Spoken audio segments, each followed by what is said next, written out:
قرآن کی عظمت، برکت اور اہمیت کے قصے آپ اکثر سنتے آئے ہیں، لیکن ایران نے جس طرح سے قرآن کی آیتوں کا ڈپلومیٹک استعمال کیا ہے، اس کی مثال دنیا بھر میں نہیں ملتی، اور یہی آج کل چرچا کا وشے ہے۔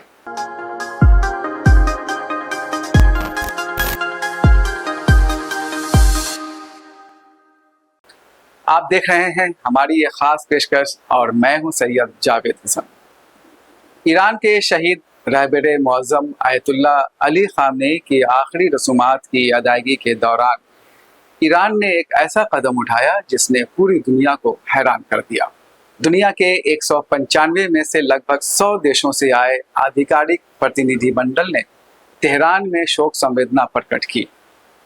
اس موقع پر آیوجت شوک سبھا کے دوران ایرانی دھرم گروؤں نے قرآن کی آیتوں کی تلاوت کی۔ سب سے خاص بات یہ تھی کہ الگ الگ دیشوں کے لیے الگ الگ آیتوں کا انتخاب کیا گیا۔ میڈیا رپورٹس کے مطابق آیتوں کا انتخاب کرتے وقت اس بات کا دھیان رکھا گیا تھا کہ ایران کی امریکہ اور اسرائیل کے ساتھ جنگ کے دوران کس کا کیا رویہ تھا۔ ایران جس مشکل دور سے گزر رہا تھا، اس وقت کون دیش اور سنگٹھن کھل کر اس کے ساتھ کھڑا تھا اور کون آستین کا سانپ بنا تھا، ان سب کے مد نظر آیتیں پڑھی گئیں۔ آیتوں کے ذریعے ایران نے نہ صرف اس دیش کا سواگت کیا، شکریہ ادا کیا، بلکہ آئینہ بھی دکھایا۔ جب سعودی عرب کا پرتینیدھی منڈل آیا، تب سورہ آل عمران کی آیت نمبر 13 پڑھی گئی۔ اس کا مطلب ہے تمہارے لیے ان دو گروہوں میں بہت بڑا سبق ہے جو بدر میں ملے تھے، ایک گروہ اللہ کی راہ میں لڑنے والا مومن اور دوسرا کافر، جنہوں نے انہیں اپنی آنکھوں سے دیکھا۔ اللہ اپنی مدد سے جس کی چاہتا ہے مدد کرتا ہے۔ یقیناً اس میں بصیرت والوں کے لیے بڑا سبق ہے۔ مانا جا رہا ہے کہ سعودی عرب نے ایران کے خلاف امریکہ کو جس طرح سے اپنی سرزمین استعمال کرنے کی اجازت دی تھی، اسی کو دھیان میں رکھ کر یہ آیت پڑھی گئی۔ بسم اللہ الرحمن الرحیم قد كان لكم آية في فئتين التقتا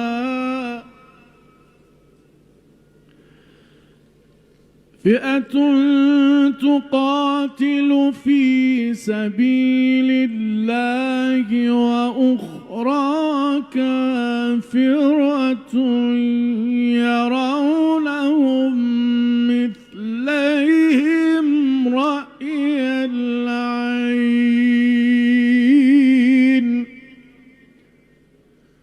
والله يؤيد بنصره من يشاء إن في ذلك لعبرة لأولي الأبصار صدق الله العلي العظيم۔ جب ترکیے کا پرتینیدھی منڈل آیا، تب سورہ نساء کی آیت نمبر 95 پڑھی گئی۔ اس کا مطلب ہے وہ مومن جو پیچھے رہ جاتے ہیں، سوائے ان کے جائز عذر کے ساتھ رہ جاتے ہیں، وہ ان لوگوں کے برابر نہیں ہو سکتے جو اللہ کی راہ میں اپنے مال اور جان سے جہاد کرتے ہیں۔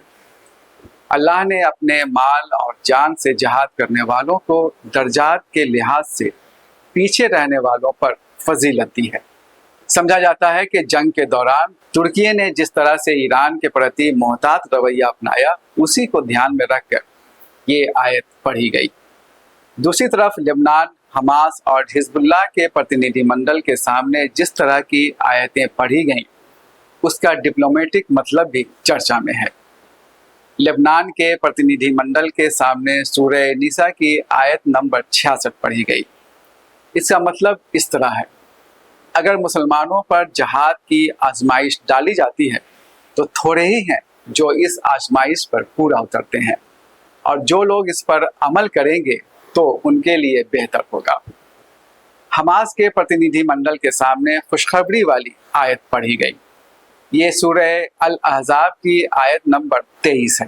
اس آیت کا مطلب ہے مومنوں میں ایسے مرد بھی ہیں جنہوں نے اللہ کے ساتھ کیے ہوئے عہد کو سچا کر دکھایا۔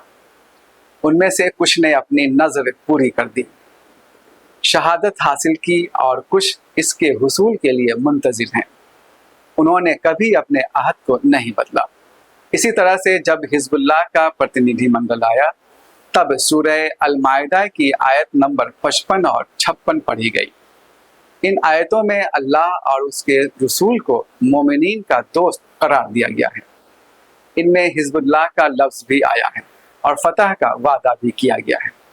صاف کہا گیا ہے کہ اس میں کوئی شک نہیں کہ اللہ کی جماعت ہی غالب آنے والی ہے۔ جس طرح سے ایران نے قرآنی آیتوں کا استعمال کیا وہ اس بات کی دلیل ہے کہ قرآن ہر زمانے، ہر طرح کے حالات اور ہر انسان کے لیے رہنما اور گائیڈ بک ہے۔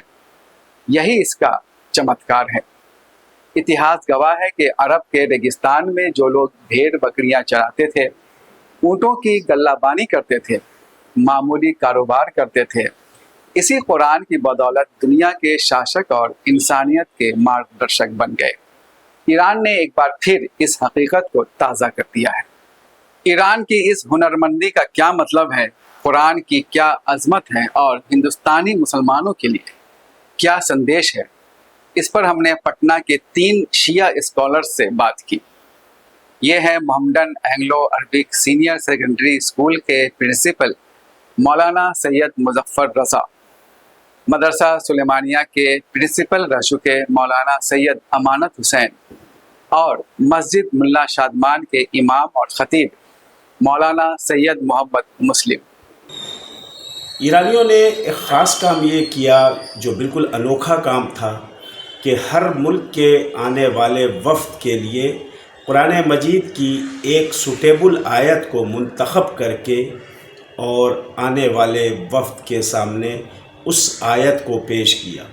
اس آیت کا پیش کرنے کا مقصد ان کا یہ تھا کہ اس سے اس ملک کے مزاج، اس ملک کے حکومت اور وہاں کی پالیسی کا اظہار ہو رہا تھا،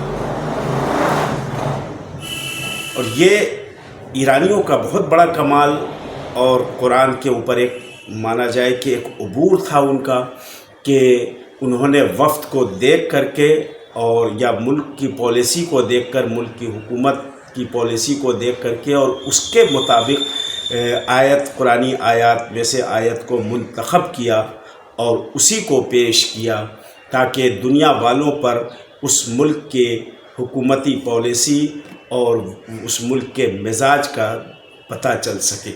یہ چونکہ ادھر آپ سمجھیے کہ 4 مہینے 5 مہینے سے جو حالات چل رہے تھے اور جو حالات میں ہم لوگوں نے دیکھا کہ جن لوگوں کو ساتھ دینا چاہیے تھا، آنا چاہیے تھا اور حق کا ساتھ دینا چاہیے تھا، زبردستی والا نہیں، حق کا، کہ ایران مظلوم تھا، رہبر معظم کا جس طرح شہادت کی گئی، 160 بچیوں کو جو شادی، اس میں لوگوں کو ساتھ دینا چاہیے، نہیں دیا۔ تو قرآن کی آیت کے ذریعہ ہمیں لگتا ہے کہ ان لوگوں کو ایک عبرتناک سبق دیا گیا کہ آپ مسلمان ہیں، کم سے کم ہماری نہیں تو قرآن کی بات ہی مان لیے ہوتے۔ تو یہ ایک طرح کا ان لوگوں کو آئینہ دکھایا گیا۔ ایران وہ ملک ہے کہ جو مکمل طور پہ وہ عمل کرتا ہے قرآن مجید اور سنت کے اوپر۔ وہاں کے قوانین کو بھی اگر آپ دیکھیں گے تو مکمل طور پہ اسلامی قوانین آپ کو نظر آئے گا، اور بھائی چارگی، امن بھی وہاں آپ کو دیکھنے کو ملے گا۔ مساجد بھی اگر آپ دیکھیں گے تو وہاں پہ کوئی ایسا قید نہیں ہے کہ کس مکتبہ فکر کا ہے اور کس مکتبہ فکر سے تعلق رکھتا ہے، بلکہ مسجدیں اگر ہیں تو اس میں جائے اور جانے کے بعد اپنا آرام سے انسان نماز ادا کر سکتا ہے، چاہے جس فقہ کا ماننے والا ہو، وہاں جائے اور جانے کے بعد اپنا آرام سے نماز وہاں پہ ادا کر سکتا ہے۔ وہاں کے بارے میں ایک یہ کہا جاتا ہے کہ خواتین کو وہاں پہ بہت دبا کے رکھا جاتا ہے اور ان کو ان کا مقام نہیں دیا جاتا ہے، جبکہ حقیقت یہ ہے کہ اگر تعلیمی ریشیو وہاں کا دیکھا جائے تو خواتین میں، لیڈیز میں وہاں پہ 89% تعلیم یافتہ ہیں خواتین وہاں کی. ایسے ہی مردوں میں بھی تعلیم ہے وہاں پہ. اگر آپ دیکھیں گے تو جاب میں بھی ہیں, نوکری میں بھی وہاں پہ خواتین کرتی ہیں. وہ بہت اعتدال پسند ملک ہے. اور سرکار ختمی مرتبت محمد مصطفیٰ صلی اللہ علیہ وآلہ وسلم نے جو ارشاد فرمایا کہ ہم اپنے بعد تمہارے درمیان دو گراں قدر چیزیں چھوڑے جا رہے ہیں, ایک خدا کی کتاب اور دوسرے اپنی اطرت. اگر اس سے تم متمسک رہو گے تو حوض کوثر تک وارد ہوگے اور تم کبھی گمراہ نہیں ہوگے اور ہم سے ملاقات کرو گے. تو اس کے اوپر مکمل طور پہ ایران عمل پیرا رہتا ہے, یعنی قرآن پہ بھی عمل کرتا ہے اور سنت پہ بھی عمل کرتا ہے. اس سے یہ بات بھی ظاہر ہو رہی ہے کہ قرآن کسی مخصوص وقت کے لیے, ایسا نہیں کہ صرف 1400 سال پہلے پیغمبر صلی اللہ علیہ وسلم پر نازل ہوا تھا تو اسی زمانے کے لوگوں کے لیے تھا. نہیں, یہ اس بات کی بھی نشاندہی کر رہا ہے کہ یہ قرآن آنے والے ہر زمانے کے لیے, ہر زمانے پر منطبق ہوتا ہے. جب جیسا زمانہ جیسی حکومت آئے گی اس کے لیے قرآن مجید پہلے سے ہی نشاندہی کر کے بیٹھا ہوا ہے. اس میں اب وہ آیتیں موجود ہیں, صرف اس کے اظہار کی ضرورت ہے تاکہ اس قرآن کے ذریعے بھی دنیا کے ممالک کے مزاج کو پہچانا جائے کہ ہاں کون سا ملک کس مزاج کا مالک ہے, وہاں کی حکومتیں کس انداز سے ہو رہی ہے. یہ سب قیامت تک کے لیے اس قرآن نے یہ واضح کر دیا کہ یقیناً یہ الہی کتاب ہے اور اس کتاب کا کوئی مثل اور کوئی نظیر نہیں ہو سکتا. جو کہا جا رہا ہے کہ سعودی عرب کے لوگ آئے تو ایسی آیت پڑھی گئی جو ان کے شان نشان پاکستان میں آئے تو ایسا لگا کہ جیسے ان کو, لیکن یہ تشویق کہا جا سکتا ہے, شوق دلانا. لیکن حقیقت یہ ہے کہ ایک نئی دعوت آئی ہے, ہم لوگوں کو ملی ہے کہ ہم قرآن کو قرآن کی طرف پڑھیں ترجمے کے ساتھ, بلکہ ہم یہ پیغام دیں گے اب اس کے بعد سارے بالخصوص نوجوان اپنے بچوں کو اور اپنے علماء کرام سے کہیں گے کہ ہم جہاں ساری چیزوں کا مقابلہ رکھتے ہیں اور انعامات اس میں اپنے بچوں کو قرآن کے تدبر تفکر ترجمے کے ساتھ سنانا, کیا مفہوم ہے, کیا معنی ہے, کیا کہنا چاہ رہا ہے اللہ, اس کا مقابلہ کریں, انعام بچوں کو دیں, اس سے وہ شوق بڑھے گا, وہ آگے بڑھیں گے. قرآن ایک ایسی آفاقی کتاب ہے کہ اس میں ہر سوال کا جواب موجود ہے. بس وہی ہے کہ تلاش کرنے والی نظر ہونی چاہیے. اسی لیے ہے کہ قرآن مجید میں ہے کہ تم تدبر کرو, تفکر کرو. قرآن مجید میں تم جستجو کرو, تم تلاش کرو, تمہارے ہر سوال کا جواب مل جائے گا. اور انسان اگر قرآن کے اعتبار سے زندگی گزارنے لگے تو ایک حسین زندگی گزرے گی, یعنی دنیا بھی اس کی حسین ہو جائے گی اور آخرت بھی اس کی حسین ہو جائے گی. حقیقت یہ ہے کہ قرآن ایک معجزاتی کتاب ہے. قرآن کی امتیازی شان یہ ہے کہ اس میں تذکرے تو باہر کے ہیں, ماضی کے ہیں اب دیکھے تو, لیکن سب کچھ مستقبل کا ملتا ہے, یعنی ہر دور کا, چاہے ماضی کی بات دیکھیے, حال کی دیکھیے, مستقبل کے دیکھیے. قرآن نے خود اس بات کو کہا ہے کہ قرآن صرف پڑھنے کی چیز نہیں ہے بلکہ قرآن تدبر اور تفکر کی چیز ہے, غور فکر کرنے سے مسائل حل ہوتے ہیں. دوسری چیز یہ ہے کہ قرآن کا 7واں پارہ ہے جس کی ایک سورہ ہے الانعام, سورہ الانعام, سورہ انعام بھی کہتے ہیں الانعام. اس کی 59ویں آیت 59 آیت میں خداوند عالم ارشاد فرما رہا ہے اس آیت میں کہ ولا رطبین ولا یابسین الا فی کتاب مبین, یعنی دنیا کی کوئی ایسی چیز نہیں ہے خشک تر کی جو قرآن میں موجود نہ ہو. تو قرآن کا جب خود یہ دعویٰ ہے تو پھر اس میں ہم لوگوں کو بہت متعجب ہونے والی بات نہیں ہے, لیکن ہم تعجب اس لیے کر رہے ہیں کہ ہم نے کبھی قرآن کو اس نظریے سے نہیں پڑھا, اس دل جمعی سے نہیں پڑھا. قرآن جس کا مطالبہ کرتا ہے. ایران تعلیم کے معاملے میں بہت آگے ہے, بالخصوص قرآن کی جو وہاں تعلیم دی جاتی ہے چھوٹے چھوٹے بچوں کو, نوجوانوں کو, اس کا مقابلاتی انعامات رکھے جاتے ہیں قرآن کے اوپر اور سورے کے اوپر, کس سورے میں کیا کہا جا رہا ہے, کیا مفہوم ہے, کیا ترجمہ ہے. دیکھیے ہمارے ہندوستان میں جو روایت ہے عام طور سے دیکھتے ہوں کہ ہم عام طور سے تو قرآن رمضان میں پڑھ لیتے ہیں یا ایسے بھی پڑھا تو عربی میں ہے. ہم عربی کو چونکہ عربی الفاظ کو جانتے ہیں دہرانا, ہم نے پڑھ لیا تو معنی مفہوم نہیں ہے.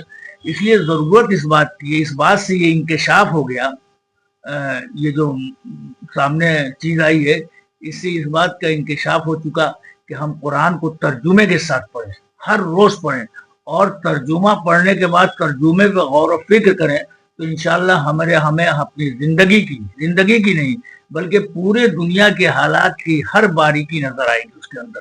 ایران کے اس عمل کے حوالے سے میں پورے دنیا کے مسلمانوں کو اور بلکہ پورے دنیا کے انسانوں کو یہ پیغام دینا چاہوں گا کہ دنیا کے انسانوں، قرآن کی تلاوت آپ بھی کرو۔ قرآن کسی ایسا نہیں ہے کہ قرآن صرف مسلمانوں کی کتاب ہے، قرآن الہی کتاب ہے، اللہ کی کتاب ہے، اور اس نے پوری دنیائے انسانیت کے لیے اس میں پیغام چھپا رکھا ہے۔